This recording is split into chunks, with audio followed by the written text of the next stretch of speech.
Everyone, today I am going to start next topic that is called the law of multiple proportion. इससे पहले वाले video में हमने explain किया था कि what is the chemical conservation of mass. Second law को explain किया था law of multiple law of constant proportion. Then next topic is the law of multiple proportion. अब इस लॉ के अकॉर्डिंग ये लॉ क्या कहता है इसके बारे में हम डिस्कस कर लेते हैं। तो these law say that if two element combine to form more than one compound, यानी दो अगर एलिमेंट आपस में कंबाइंड होकर के मोर देन वन कंपाउंड का फॉर्मेशन करते हैं, then the different mass of one element, एक एलिमेंट का डिफरेंट मास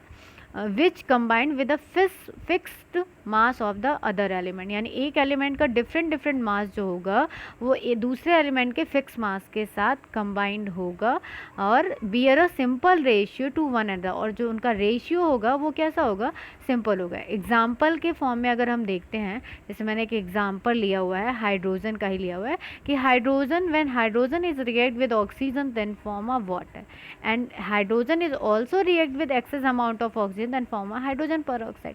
अब देखो ये जो हाइड्रोजन है, यहाँ पे क्या हो रहा है, हाइड्रोजन ऑक्सीजन दो अलग अलग एलिमेंट है, लेकिन ये एक से ज़्यादा कंपाउंड का फॉर्मेशन कर रहा है। तो इन दैट कंडीशन हमें इस लॉ के अकॉर्डिंग ये चेक करना है कि इसमें कह रहा है कि एक एलिमेंट का मास तो फिक्स होगा, लेकिन दूसरे वाले एलिमेंट का जो मास होगा वो डिफ्रेंशिएट करेगा। एज फॉर एग्जाम्पल अगर हम वाटर के केस में देखते हैं तो वाटर में कितने हाइड्रोजन पार्टिसिपेट कर रहे हैं, तो यहाँ पे 2 हाइड्रोजन पार्टिसिपेट कर रहे हैं, और ऑक्सीजन कितने पार्टिसिपेट कर रहा है, 1 कर रहा है। और हाइड्रोजन पेरोक्साइड की बात करें तो हाइड्रोजन इसमें 2 पार्ट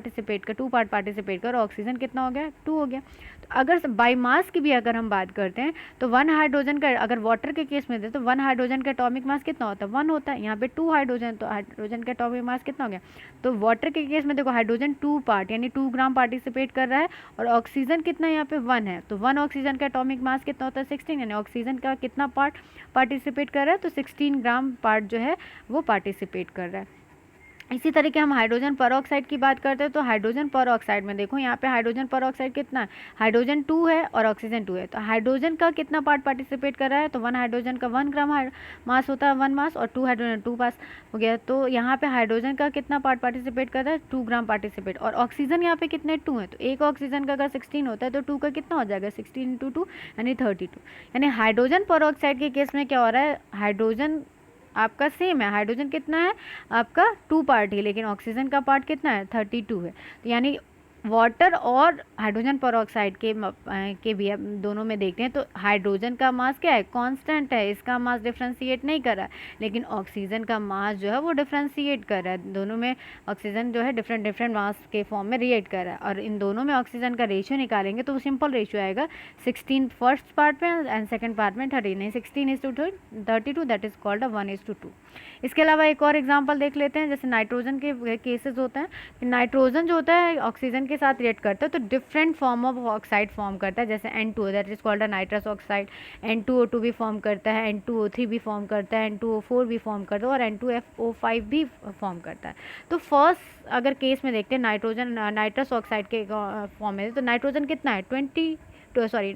नाइट्रोजन कितना है 2 और ऑक्सीजन कितना 1, तो कितना पार्ट पार्टिसिपेट कर रहा है ये देखते हैं। एक 1 हार्ड नाइट्रोजन का होता है 14 एटॉमिक मास, और 2 नाइट्रोजन का कितना 28 पार्ट, यानी N2O में नाइट्रोजन का कितना पार्ट पार्टिसिपेट कर रहा है, तो 28 पार्ट पार्टिसिपेट कर रहा है, और ऑक्सीजन कितना है 1 है, यानी इसका कितना पार्ट पार्टिसिपेट कर रहा है 16 एटॉमिक मास, क्योंकि 16 बाई मास की बात करते हैं। फिर N2O2 में नाइट्रोजन का 28 ही पार्ट होगा, लेकिन ऑक्सीजन 2 यानी 2 इंटू 16 करेंगे 32 पार्ट पार्टिसिपेट करें। N2O3 में नाइट्रोजन कितना है 28 ही पार्ट पार्टिसिपेट, 3 है ऑक्सीजन, 3 इंटू 16 करेंगे 48 पार्ट हो जाएगा। N2O4 में नाइट्रोजन वही कांस्टेंट मास यानी 28 पार्ट पार्टिसिपेट, ओ कितना है 4 है, तो 4 इंटू 16 करेंगे तो 64 पार्ट पार्टिसिपेट कर रहा है। और N2O5 में नाइट्रोजन तुम्हारा 28 ही पार्ट पार्टिसिपेट कर रहा है, लेकिन ऑक्सीजन कह रहा है 5 पार्ट कर रहा है, यानी 5 इंटू 16 करेंगे तो 80 पार्ट पार्टिसिपेट कर रहा है N2O5। तो देखो यहाँ पे नाइट्रोजन का एक एलिमेंट है उसका मास क्या है, फिक्स्ड है,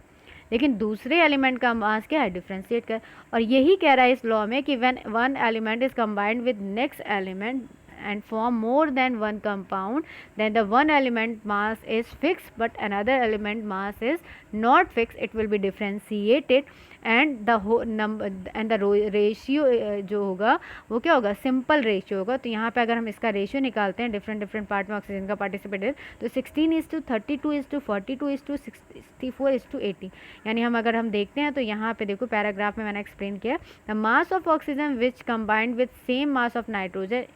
it in 5 compound bearers ratio 16:32:48:64:80. या फिर हम ये कह सकते हैं, इसको सॉल्व करेंगे तो 1:2:3:4:5.